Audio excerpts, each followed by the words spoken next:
오늘 5월 2일 취업 설명을 맡은 13학번 이준혁입니다.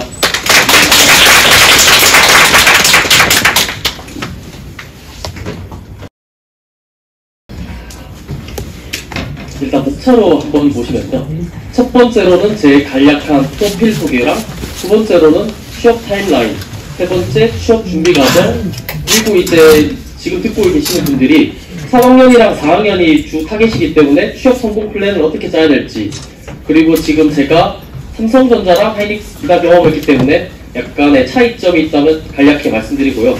그리고 여섯 번째로 제가 일단 사전으로 제가 생각했을 때 여러분이 궁금해야 하는 점을 제가 질문으로 만들어 보았습니다. 보시면 알겠지만 저는 지금 2023년이잖아요. 제가 2017년도에 이제 고부정학과 기획부장을 담당했었고, 이제 제 명함을 보시면 하이닉스에 한 2년, 거의 3년 정도 있다가 최근 작년부터 삼성전자 설비기술연구소에 이제 입사를 하였습니다. 간략하게 학점부터 시작을 하면요. 여러분들 약간 이거에 대해서 이질감이 들 수 있지만 이제 추후에 얘기를 할 텐데, 일단 제 같은 경우는 4.5점 만점에서 4.2점을 받았고요. 어학 성적 당시에도 토익 스피킹 레벨 7을 확보했었고, 특이점이 있다면 이제 저 같은 경우는 자격증이 없었습니다. 그 유일하게 있는 자격증은 이제 운전면허 자격증 하나 넣었는데 사실 그 외에는 자격증이 없었습니다. 대내 활동 보시면 알겠지만 저는 일단 대부분이 학과에서 진행되는 걸 했고요. 1학년 분들도 아시겠지만 고부정학과 축구 동아리 폴리키커가 있습니다. 1학년 때부터 이제 2주 뒤에 또 폴리키커가 모이긴 하는데 그 활동을 했었고요. 그리고 아까 처음에 얘기했던 대로 고부정학과 학생회 기획부장을 했었고, 이제 여러분들이 2018년도면 학교 입학하기 전이잖아요. 그때 이제 평창 동계올림픽 자원봉사한 이력이 있습니다. 간략하게 제 프로필을 소개드렸고요. 3학년 1학기 때는 여러분들이랑 비슷하게 18학점을 수강했고요. 전공은 15학점 들었고 학과 학생회 활동을 했습니다. 그리고 여름방학 때는 이제 계절학기로 3학점을 수강했는데 그 당시에 포인트가 있다면 토익 스피킹을 땄던 게 제 그때 당시 활동이고요. 2학기로 넘어가면 마찬가지로 이제 전공 15학점 듣고 학과 학생회 활동을 병행했고, 그리고 이제 겨울방학이죠. 겨울방학 때는 이제 제가 평창올림픽 자원봉사한 경험이 있습니다. 이때 약간 저로서는 되게 아쉬운 부분 중에 하나가, 최근에는 여러분들이 오픽이나 토익 스피킹에만 국한됐잖아요. 근데 저 당시에는 이제 약간 전환점이었기 때문에 토익도 준비해야 된다는 그런 얘기들이 있었거든요. 그렇다 보니까 저도 사실 확실한 근거 없이 그냥 선배들이 했다고 해서 저도 토익 준비를 했지만 사실 저때 시험을 치지도 않을 정도로 시간만 날렸던 그런 경험이 있습니다. 네. 그리고 4학년 1학기죠. 3학년 때 학점을 제일 많이 들어야 되는데 4학년 1학기 때 21학점을 들었고요. 여기에서 더 최악인 거는 그때 취업 준비를 하면 기사 자격증을 따야 된다, 이런 카드나 얘기가 들리더라고요. 그래서 나도 화공기사를 준비해볼까 해서 아무것도 안 했는데 21학점을 들으면서 화공기사를 준비했었습니다. 물론 이때 필기시험을 하게 됐는데 실기시험까지는 가지 못했거든요. 제 기억에는 그때 약간 제 입장에서는 21학점 같이 들으면서 기사 자격증을 준비하려고 했던 게 저에게 있어서는 마이너스 요소가 아니었을까라고 생각하고 있습니다. 본격적인 저의 취업 활동은 4학년 여름방학부터 시작됐는데요. 여러분도 아시겠지만 4학년 1학기 때는 이제 본격적으로 공채 시즌이잖아요. 그래서 팔취업을 하려고 하면 여름방학부터 준비를 해야 되고, 저 역시 남들과 똑같이 취업 준비를 시작했습니다. 물론 그렇다 보니까 이제 7학점을 이수하면서 대기업 공채 시즌이 시작되었고, 저 역시 그때 현대모비스랑 현대자동차, 그 다음에 롯데케미칼, 그다음 LG화학 등 대부분의 대기업들의 면접에 탈락했었는데요. 그렇다 보니까 취업 시즌이 끝나고 나서 제 동기들은 다 취업을 한 상태인데, 앞서 봤듯이 학점이 높아서 저는 약간의 그 당시에는 자만심이랄까? 나는 무조건 잘 될 거야 라는 그런 생각이 있었는데, 저 역시 뼈저린 패배를 받았습니다. 이제 졸업 이후에 SK 하이닉스의 공채로 합격했는데요. 제 기억에 19년 2월에 다들 졸업했는데 저는 19년 7월에 SK 하이닉스를 입사했고요. 그 이후에 22년도 들어서 21년도 말에 삼성전자 DS로 이직을 하게 되었습니다. 일단 저의 취업 과정이 있어서는 이렇게 말씀드릴 거고요.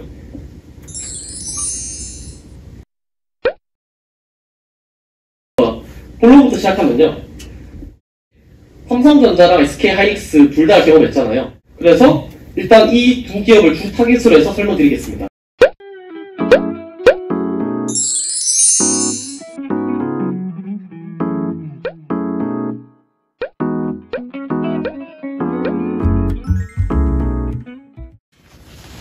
다음 삼성전자 그러면 자소서에 대해서 간략하게 보고 갈 텐데요. 여러분들이 삼성전자 관련해서 자소서를 한번 양식을 보셨을 수 있는데, 그러면 저는 이제 삼성전자, 하이닉스 둘 다 있지만 삼성전자 위주로 일단 말씀드릴게요. 왜냐면 하이닉스 같은 경우는 여러분도 아시다시피 문항만 보자고 어떻게 써야 되겠구나, 디테일한 부분은 어떻게 맞춰야 되겠구나 라고 느낄 수 있단 말이에요. 근데 삼성전자 같은 경우는 그런 게 부족하다 보니까 저는 이제 첫 번째 문항으로 쓰실 때 특정 공정 기술팀을 하나 선정하고 작성하는 걸 추천드리고요. 여러분들이 반도체 관련해서 아실지 모르실지 아직 잘 모르겠는데요. 반도체는 8대 공정으로 있거든요. 포토, 에치, 이제 클린 여러 가지 팀이 있는데 그 특정 기술팀을 하나 언급해서 작성하는 게 좋고요. 그리고 저는 여러분들이 이런 거 나중에 작성하실 때 쓰시면 되고, 이제 본인이 지원한 DS 내 사업부와 기술팀의 관심을 얻게 해야 되거든요. 저 같은 경우는 설비기술연구소라 해서 연구소에 대한 관심을 얻게 했었고요. 그리고 사실 여러분들이 많이 하는 실수 중에 하나인데, 맹목적으로 회사 칭찬은 절대 안 했으면 좋겠습니다. 왜냐하면 회사 칭찬을 하라는 게 아니라 내가 정말 지원한 동기랑 입사원 포부를 보여주는 건데, 많이 하는 실수 중에 하나가 삼성전자는 지금 어떤 분야에서 1위입니다. 가장 좋은 기술력을 갖고 있습니다. 이런 거는 누구나 다 알고 있고 하잖아요. 근데 글자 수가 몇 안 되는 그 글자 수 가운데 굳이 회사 칭찬을 넣을 수 있냐? 차라리 그냥 내가 잘하는 거, 내가 관심 있는 걸 더 보여주는 게 더 아깝다는 거죠. 그 시간이 그 양이 더 많아야 된다는 거죠. 그리고 이제 저 같은 경우는 이제 1번 지원 동기에서 이력서랑 그 다음에 뒤에 2번 성장 과정이랑 직무 역량에 관련된 항목을 간략히 언급하는 걸 추천드립니다. 두 번째로 인성 역량이거든요. 이번 항목 같은 경우에는 이제 성장 과정에 대해서 1500자를 작성해야 되는데요. 사실 1500자는 글자 수가 되게 많기 때문에 저는 두 가지 인성 역량에 대해서 어필하는 걸 추천드리고요. 사실 되게 뻔한 소재긴 한데 저는 그럼에도 불구하고 도전이랑 협력에 관한 경험이 가장 무난하지만 가장 좋지 않나 라고 생각하고 있습니다.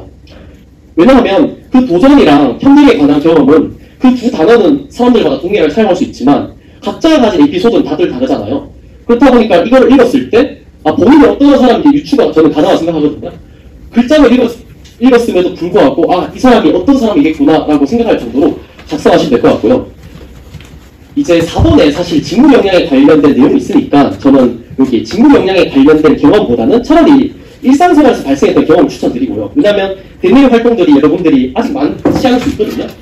하지만 이제 앞으로도 많은 시간이 남아있고 하니까 이제 직무 역량보다는 2번 항목에서는 일상생활에서 발생했던 경험을 추천하고, 그 다음에 단발성으로 한 달 정도 했다 이런 것보다는 조금 그래도 긴 호흡을 갖고 뭐 한 몇 개월 정도 했던 활동들이 조금 진실성 측면에서 좋지 않을까라고 생각을 하고 있습니다. 그리고 3번은 사실 사회 이슈에 대한 내용인데요. 사회 이슈에 대한 내용은 사실 그렇게 어렵지 않아요. 왜냐하면 약간 이거 같은 경우는 약간 팩트만 얘기하면 되거든요. 앞선 문항들이랑 다르게 사실 기사 내용도 좀 첨부해도 되고, 기사 내용이 예를 들어서 50% 썼으면 거기에 내 생각 50% 이런 식으로 작성하면 될 것 같고, 사실 면접에서도 이 관련해서는 질문이 크게 들어오지 않으니까 무난한 소재가 저는 제일 적합하다고 보고 있습니다. 그렇다 보니까 저는 반도체 회사에 지원을 하는데 갑자기 2차전지 내용을 쓴다 이런 것보다는 그냥 반도체 관련된 무난한 소재가 조금 스무스하게 넘어가지 않나 라고 싶고요. 그리고 제가 얘기했다시피 어떠한 기사 내용이나 사실들을 언급하고 자기의 생각을 본인만의 생각 정리가 되는 게 중요하다고 생각합니다. 그리고요, 이 4번이 사실 가장 중요한 항목이죠, 여기서는. 왜냐하면 4번이 청자거든요. 근데 여러분들이 이제 아시다시피 취업 준비를 하다 보면 직무 역량을 과연 내가 어떻게 해야 되냐. 왜냐면 제일 많이 저는 이제 이거 관련해서 이제 여러분들보다는 선배, 저보다는 후배 애들한테 많이 들었던 질문 중에 하나가, 아니 우리가 반도체 관련된 학과도 아니고 반도체 관련된 경험이 없는데 어떻게 직무 역량을 얘기할 수 있냐 라고 이 질문을 많이 받았거든요. 근데 이제 사실 저는 그렇다 보니까 거기 친구들한테 항상 대답해 주는 게, 여러 반도체 교육 좋다 하지만 우리가 반도체 수업이 없으니까 차라리 저는 프로젝트나 실험 소재가 가장 좋지 않을까 생각이 들거든요. 왜냐하면 실제 현업에서 이제 자소서를 검토할 때 얘가 반도체 수업을 들었으니까 얘를 뽑아야 돼 이게 아니고 현업에서는 그냥 진짜 프로젝트만을 보고 이 친구의 문제 해결 과정이 가장 중요하단 말이에요.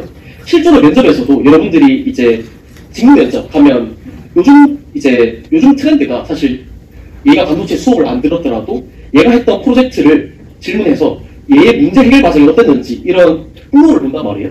그렇다 보니까 사실 이 4번 항목에 굳이 반도체를 안 넣어도 상관없다라고 생각하시면 될 것 같고, 그렇다 보니까 제가 항상 강조하고 싶은 거는 교육을 이수했다. 반도체 요즘 여러분들 많이 아시잖아요. 공정 실습 이런 거 많이 들어봤잖아요. 그런 것보다는 차라리 본인의 전공을 활용해서 프로젝트가 있다면 그 문제 해결 과정을 4번 항목을 써주는 게 가장 베스트가 아닐까 생각이 듭니다. 여기서 제가 이 파트에서 제가 얘기하고 싶은 거는 이력서와 자소서의 중요성인데요. 본인이 겪은, 제가 겪은 면접 실패 경험이 이제 떠올린다면 제가 앞서서 4학년 2학기 때 현대자동차, 현대모비스, 그 다음에 LG화학, 롯데케미칼 면접에 대기 떨어졌잖아요. 떨어졌었는데 제가 돌이켜 생각하니까 내가 왜 떨어졌지? 라고 생각을 했을 때 결국에는 사실 서류가 제일 중요한 거 맞아요. 근데 저도 마음이 좀 조급한 나머지 서류에서 조금 과장된 것도 썼었고, 왜냐하면 나는 사실 예를 들어서 프로젝트를 했으면 프로젝트 했는 것 중에 나는 되게 조금밖에 안 했는데 그걸 내가 주체적으로 갈등도 이겨내고 내가 창의성도 발휘해서 했다고 하다 보니까 결국에는 그 문제 해결 과정에 대해서 질문이 들어와 버린 거죠. 왜냐하면 제가 앞서 얘기했다시피 모든 직무 면접에서 문제 해결 과정이 제일 중요하거든요. 그렇다 보니까 제가 한 경험이 아니고 저는 1분만 했던 나머지 그 경험에 대해서 다 알지는 못했던 거죠. 그렇다 보니까 제가 그 경험을 확인을 검증당하는 경험을 했었는데요. 저도 모르게 약간 우물쭈물한 것도 있었고, 왜냐면 알잖아요. 본인이 경험이나 본인이 했던 게 아니면 되게 질문 한두 개만 해도 면접관님들은 알고 계시더라고요. 그렇다 보니까 그 당시에는 그게 저의 그러니까 면접 탈락의 원인이 아니었을까라고 생각을 하고 있고요. 그래서 저는 자소서를 작성할 때도 물론 많은 경험 쓰면 좋죠. 하지만 제가 앞서서 서류가 곧 면접이다라고 했잖아요. 그게 불서류라서 서류가 곧 면접이다라는 얘기도 있지만 더욱더 중요한 거는 서류가 곧 면접에 가는 그 이정표잖아요. 그렇다 보니까 이 서류 내용을 면접관님들이 물어봤을 때 내가 대답을 할 수 있을까, 할 수 없을까를 한번 고민해 주시면 될 것 같습니다. 저 같은 경우는 이제 그 당시에는 제가 꼼꼼히 하지 못한 점도 있지만 결국에는 나의 것이 아니었던 거죠. 그렇다 보니까 가장 그때 실패의 원인이 아니었을까라고 생각하고 있습니다.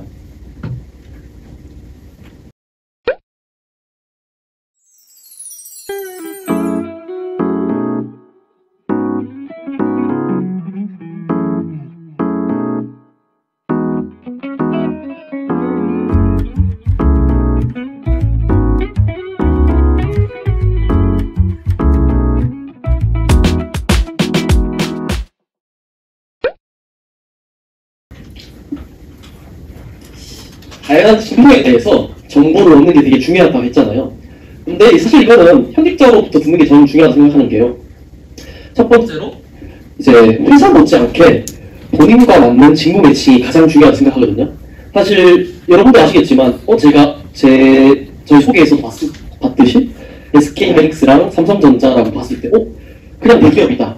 이거보다는 왜냐면 회사 내에 입사하고 나서 직무랑 맞지 않아서 퇴사하는 사람도 꽤 많거든요. 그렇다 보니까 회사 못지않게 본인과 맞는 직무가 가장 중요하다라고 생각하시면 될 것 같고, 실제로 이제 생각보다 많은 신입사원들이 직무보다는 회사에 초점 맞춰 있다 보니까 입사 후에 직무 불만족으로 인한 퇴사가 많습니다. 제가 이제 참고 자료로 이제 구글링을 해서 이렇게 봤는데요. 이제 직장인 2명 중 1명이 이직을 잘못해서 또다시 퇴사 이런 얘기도 있고, 그 이유 중에 하나가 업무 내용이 생각과 달라서라는 내용이 있거든요. 그래서 여기에 대해서 직무를 더욱더 중요시하면 될 것 같고요. 사실 이제 저도 회사를 다니고 있지만 회사 내에서 부서 이동이라는 제도가 있음에도 불구하고 실질적으로 가능성이 낮아요. 이걸 약간 비유하자면 여러분들이 처음에 들어와서 9분 동안 들어왔지만 복수적으로 할 수 있다 이런 얘기 했잖아요. 할 수는 있죠. 근데 그게 사실상 여러분도 느끼겠지만 조명소리 되게 많은데 이거 어떻게 옮기냐, 그런 현실적인 그런 이유도 있고, 그리고 사실상 몇 년 다니다 보면 처음엔 잘 안 맞지만 이 시기를 놓친 경우도 많거든요. 그렇다 보니까 이제 부서 이동 제도가 그렇게 악몽은 아니다라고 생각하게 됐습니다. 그리고 제가 얘기했다시피 이제 취준생 입장에서는 직무 관련 정보는 실제 현직자에게 듣는 게 가장 저는 맞다고 보고요. 여기에서 오른쪽에 제가 유튜브를 캡처했거든요. 제 삼성전자랑 SK 하이닉스의 홍보 사이트 및 유튜브 채널을 참고하면 여러분들이 희망하는 직무 관련된 내용이 있으니까 해당 직무는 어떤 느낌을 갖고 있는지 한번 유튜브를 통해서 참고하시면 될 것 같습니다. 그리고 제가 얘기하고 싶은 거는 바꿀 수 없는 스펙에 집중하기거든요. 사실 여러분도 이제 코로나 이후 세대도 있고 19년도 19학번 같은 경우는 코로나 전 했잖아요.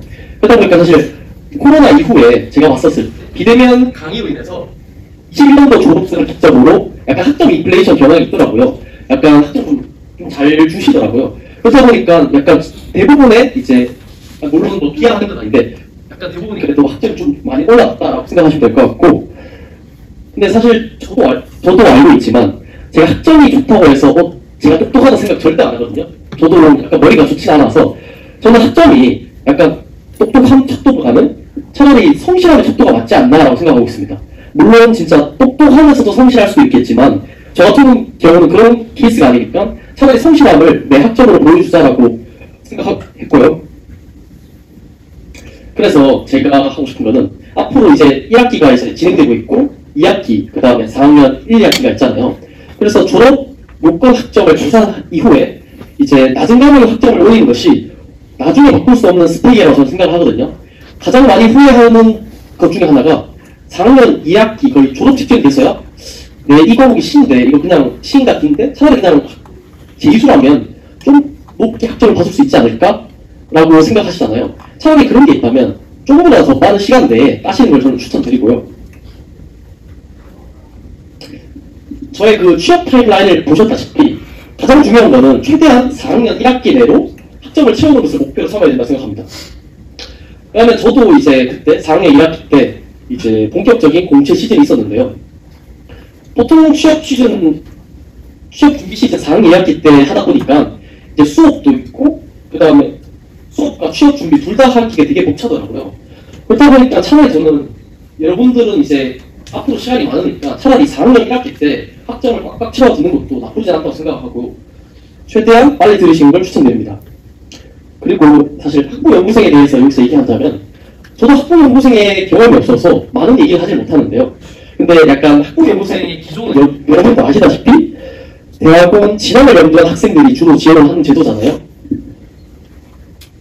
근데 사실 저는 학부연구생이 그래도 우수하다고 생각하는 게 굳이 대학원 진학을 하지 않더라도 이제 다양한 주제로 접근할 수 있게 저는 추천드리고요. 그리고 실제로 여러분들 이런 질문도 많이 하실 수 있어요. 지금 드는 생각이 학사로 취업을 해야 될지 석사로 취업을 해야 될지 많은 고민을 하고 계시지 않을까요? 저도 사실 이제 저는 학사로 이제 취업을 한 상태였고 그렇다 보니까 느낀 게 있다면 이제 학사로 취업하는 거랑 석사로 취업했을 때 차이점은 석사생들이 약간 보는 관점이 다르더라고요. 석사생들이나 뭐 학부연구생을 경험을 했다면 차라리 그렇게 이끌어가는 게 조금 더 도움이 되지 않을까 생각이 들고, 그 다음에 석사생으로 입사를 하게 되면 이제 학사생으로 입사하면 처음부터 1년차로 시작한단 말이에요. 근데 석사생으로 하면 3년차부터 시작을 하거든요. 그렇다 보니까 차라리 그냥 2년을 이제 연차를 인정받고 석사로 입사하는 것도 저는 꽤 괜찮은 생각이라 들고 있고, 그 다음에 이런 생각도 들 수 있어요. 그냥 차라리 나는 그냥 공부하기 싫은데 다른 기업에서 좀 있다가 한 2년 정도 있다가 입사를 할까라고 생각이 들 수도 있어요. 왜냐면 석사를 하고 싶진 않고 근데 취업을 빨리 하고 싶은데 내가 원하는 기업이랑 내가 원하는 직무에 못 들어갈 수도 있잖아요. 물론 저 같은 케이스도 되게 많은 이제 시간을 허비했었죠. 근데 그럼에도 불구하고 저는 사실 그렇게 본인이 원하는 기업으로 못 들어갈 현실이라면 차라리 그냥 그 기간에 석사생의 경험을 쌓아서 하는 게 연차도 인정받고 좀 더 취업에 도움되지 않을까 생각이 들고 있습니다. 그래서 학부연구생을 통해서 여러분들이 한번 약간 모의 대학원 경험을 하시는 게 저는 큰 도움이 될 거라 생각이 들고요. 제가 이제 계속 얘기했다시피 범죄에 관련된 경험이 아니더라도 충분히 관련된 경험이 있다면 추후 기업의 인턴뿐만 아니라 신입 채용에 있어서 자소서나 면접에서 활동할 수 있는 가장 큰 무기라고 생각이 들거든요. 그리고 이제 약간 현실적인 얘기를 하자면요. 저도 이제 3학년 여름방학 때 토익 스피킹이라는 영어 말하기 점수를 땄잖아요. 근데 여러분이 이제 당장 여름방학 때부터 준비를 해야 될 게 영어 성적이거든요. 이제 취업을 준비하든 석사생을 가든 아직까지 확정된 게 하나도 없잖아요, 사실. 근데 그러면 고민할 바에는 차라리 3학년 여름방학에는 무조건 영어 성적은 따겠다라고 목표만 세우면 될 것 같습니다. 사실 이때 많은 경험을 할 수 있지만 저는 여러분들이 약간 갈팡질팡하는 그 시간에는 차라리 영어 성적을 따는 게 맞다고 보고요. 영어 성적이 여러분도 아시다시피 2년이라는 유효기간이 있거든요. 근데 가장 베스트는 제가 얘기했다시피 3학년 여름방학 때 영어 학습을 진행하고 9월에 시험 치는 걸 권장드리거든요. 그러면 여러분들이 질문하겠죠. 아니 여름방학 때 준비하라고 하면서 왜 여름방학 때 시험 안 치고 왜 9월에 쳐라고 하냐라고 할 수 있잖아요. 근데 제가 이제 경험을 해보니까 이제 여름방학 때 준비는 하되 9월에 따면 좋은 게 9월에 보통 여러분들이 공채 시즌이잖아요. 근데 영어 성적이 언제 필요하냐라고 봤을 때 공채 서류 넣는 그 기간까지 유효하면 되거든요. 그래서 3학년 2학기 때 우리가 9월 한 말에 땄다고 하면 그럼 2년 뒤에 또 유효하잖아요. 그럼 2년 뒤에 9월 말까지 쓸 수 있으니까 한 번 따면 굳이 내가 제일 최악이 뭐냐면 3학년 여름방학 8월에 따요. 근데 2년 뒤에 보면 2년 뒤에 9월에는 공채 시즌이잖아요. 그럼 한 달 전에 내가 만료가 돼서 쓸 수 없게 됐잖아요. 그래서 저는 3학년 여름방학 때 공부를 하고 그러니까 감 찾고 9월에 한 번 더 시험 치는 거를 전 적극 권장드리고 있고요. 제가 얘기했던 것처럼 만약 여러분들이 3학년 때 따고 나서 4학년 바로 칼취업이 안 되면 이제 1년 정도 더 할 수 있잖아요. 그렇게 했을 때 만약에 9월 말까지 이제 만료가 되지 않았으면 충분히 나는 3월에 넣을 수도 있고 이제 1년 뒤 9월에 넣을 수 있으니까 차라리 저는 이 방법이 가장 현실적이고 효과적인 방법이 아닐까라고 생각하고 있습니다. 물론 저도 저 같은 경우는 조금 욕심이 있어서 시험을 되게 많이 쳤거든요.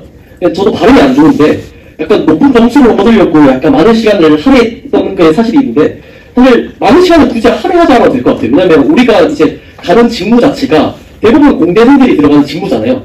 문과생들 같은 경우는 되게 토익 스피킹이 이제 레벨 7 이상이고 그 다음에 이제 토픽 같은 경우도 되게 하이 레벨 있어야 되거든요. 근데 공대생들 같은 경우는 굳이 그래도 그렇게 안 해도 되니까 굳이 많은 시간을 할애하는 건 저는 비추천하고 약간 예를 들자면 토익 스피킹은 레벨 6 이상 그 다음에 오픽 같은 경우는 IL 이상 따시면 될 것 같습니다. 네, 그리고 중요한 것 중 하나죠. 3년 대상으로 하는 인턴은 반드시 꼭 지원하시길 바랍니다. 왜냐면